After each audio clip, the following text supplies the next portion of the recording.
बिस्मिल्लाहिर्रहमानिर्रहीम। आज हम डॉक्टर मोहम्मद वैस। आज का टॉपिक है डिस्कशन का, वो ये है कि जो हीफर की मैनेजमेंट है पोस्ट विनिंग से, पोस्ट विनिंग मतलब विनिंग के बाद पोस्ट विनिंग आती है, और पोस्ट विनिंग से टिल उसकी जो है ब्रीडिंग तक हम उसकी जो मैनेजमेंट करते हैं हीफर की टोटली, स्पेशली जो उसमें हम न्यूट्रिशन देते हैं, जो न्यूट्रिशनल उसकी प्रोफाइल होती है, वो सारा हम उसमें डिस्कस करें। अच्छा, सबसे पहले हम बात करते हैं कि हीफर क्या होती है। हीफर की डेफिनेशन इन सिंपल वर्ड्स के एक वींड काफ, फीमेल काफ जिसकी विनिंग हो चुकी हो और अभी तक उसने कोई बच्चा ना दिया हो, तो उसको हम कहते हैं हीफर। तो हीफर की मैनेजमेंट, हीफर की रेजिंग के ऊपर, हीफर की रेजिंग के ऊपर कोई जो फार्म की इनकम होती है, टोटल फार्म की इनकम का हीफर की रेजिंग के ऊपर जो खर्चा आता है वो 20% आता है। 20 से 25% टोटल इसकी कास्ट आती है, और 20 से 25 जो उसकी टोटल कास्ट आ रही है इनके ऊपर, इनकी रेजिंग के ऊपर, तो उसका जो 50% होता है वो आता है न्यूट्रिशन के ऊपर। तो हमने न्यूट्रिशन के ऊपर ज़्यादा फोकस करना है, क्योंकि विनिंग के बाद, पोस्ट विनिंग के बाद अगर जो फीमेल काफ है उसकी सेहत, उसकी परफॉर्मेंस, उसकी ग्रोथ रेट अच्छी है, तो उसको हम जल्दी उसको प्रेग्नेंट करवा सकते हैं, और उससे हम एक अच्छी जो प्रोडक्टिव लाइफ है वो हम ले सकते हैं। तो उसमें हम क्या करते हैं कि क्योंकि जब विनिंग के बाद काफ, फीमेल काफ में जो उसकी मसल की ग्रोथ है, उसकी जो प्रोटीन की डिपोजिशन है वो बहुत ज़्यादा तेज़ हो जाती है as compare to adipose. Weaning के बाद जो उसकी ग्रोथ रेट है in form of muscle deposition, protein deposition, वो बहुत ज़्यादा हाई होती है as compare to adipose tissue deposition. Heifers को इस स्टेज के ऊपर हमने इस तरह की न्यूट्रिशन देनी है, इस तरह की उनकी देखभाल करनी है कि उनका जो वेट है, डेली वेट गेन, वो 0.8 से 0.9 kg पर डे आए। उसको हम 12 से 13 मंथ की एज के ऊपर प्रेग्नेंट करवा सकें, और उसकी कामिंग हो वो तकरीबन 22 से 24 मंथ तक उसकी कामिंग हो जाए। ये गोल्स होते हैं मतलब एक हीफर मैनेजमेंट के। और हीफर की बॉडी का weight at the time of breeding जो हम रिकमेंड करते हैं वो करते हैं 55 से 60% ऑफ अडल्ट वेट। तो एज होती है 3 से 9 मंथ, तो उस एज के ऊपर जो मेमोरी टिश्यू की डेवलपमेंट है वो मैक्सिमम होती है। तो इस स्टेज के ऊपर ये डायरेक्टली मतलब डिपेंड करती है उसकी न्यूट्रिशन के ऊपर। जितनी ज़्यादा अच्छी आप उसको न्यूट्रिशन देंगे, उतनी ज़्यादा उसकी जो बॉडी की ग्रोथ है, उसकी डेवलपमेंट है, और उसके जो मेमोरी टिश्यू की डेवलपमेंट है वो मतलब उतनी ही ज़्यादा तेज़ होगी एज़ कम्पेयर टू अगर आप उसको न्यूट्रिशन अच्छी नहीं दे रहे, उसको उसकी हाउसिंग अच्छी नहीं है, उसकी मैनेजमेंट प्रॉपर नहीं है, तो उसकी जो डेवलपमेंट है, उसकी ग्रोथ रेट है, उसका जो है मेमोरी टिश्यू की ग्रोथ एंड डेवलपमेंट वो भी कम होगी। तो उसकी वजह से उसमें स्टंटेड ग्रोथ रेट आएगा। स्टंटेड ग्रोथ रेट की वजह से हम उसमें ब्रीडिंग के मतलब मसाइल आएंगे, उसमें जो मेचोरिटी, अर्ली मेचोरिटी नहीं आएगी। तो उसके अलावा एक प्रॉपर उसकी जो प्रोडक्टिव लाइफ वो हम अटेन नहीं कर सकते। हीफर की डाइट में जो हम उसकी एनर्जी और उसकी जो प्रोटीन है उसको हम बहुत ज़्यादा काउंट करते हैं।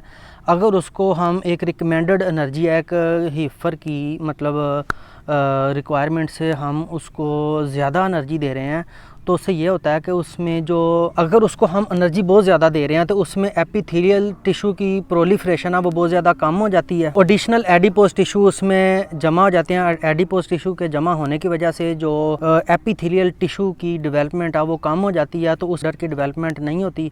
तो अडर की डेवलपमेंट नहीं होने की वजह से उसमें प्रॉपर जो मिल्क प्रोडक्शन है एक एनिमल में, वो फ्यूचर में उसकी मतलब अच्छी प्रोडक्शन हमें नहीं मिलती। हमने ऐसा करना है कि ना हमने उसको एनर्जी कम देनी है, ना हमने उसको जो इसकी रिक्वायरमेंट है उससे ज़्यादा देनी है। तो उसको एवरेज अमाउंट की जो हमने एनर्जी देनी है, उसको प्रोटीन देनी है, तब जाके एनिमल की जो ग्रोथ रेट है वो 0.8 से 0.9 kg पर डे के हिसाब से आप ले सकते हैं। 13 से 14 मंथ के ऊपर आप प्रेग्नेंट करवा सकते हैं, और तकरीबन 22 से 24 मंथ तक मतलब उसकी कामिंग हो सकती है। ये हमारे गोल्स हैं मतलब हीफर की मैनेजमेंट में। अच्छा, अब हम उसके बाद बात करते हैं कि जो हमने उसको न्यूट्रिशनल प्रोफाइल देनी है, जो हमने उसको एनर्जी देनी है, प्रोटीन देनी है, और उसकी जो पूरी न्यूट्रिटिव प्रोफाइल है। वेट की 3 कैटेगरीज बना लेते हैं, 150 kg के वेट के ऊपर, 300 kg वेट के ऊपर, और 450 kg वेट के ऊपर। ये हमारे पास हीफर्स के लाइव वेट हैं, 150 kg, 300 kg, 450 kg के 3 हमारे पास कैटेगरीज हैं वेट की। तो उस हिसाब से हमने उसको ड्राई मैटर देना है, कितनी प्रोटीन देनी है, कितनी एनर्जी देनी है, वो सारा मैं आपको बताता हूँ। कि अगर सपोज़ 150 kg वेट है मतलब एक हीफर का, तो उसको हमने जो क्रूड प्रोटीन देनी है वो देनी है 16%। और जो है 300 kg वाला एनिमल, 300 kg वाली एनिमल में हमने देनी है 13% सीपी उसकी जो होनी चाहिए टोटल। उसको जो हमने देनी है सीपी वो 12 से 13% होनी चाहिए। और जो 450 kg का मतलब हमारे पास हीफर, उसको हमने देनी है 11 से 12% क्रूड प्रोटीन। अच्छा, जो इसका टोटल ड्राई मैटर, इसका जो राशन का जो टोटल ड्राई मैटर बनता है 150 kg लाइव वेट की जो हीफर है उसका बनता है 4.2%। और 300 kg की जो हीफर है उसका बनता है 7.1%।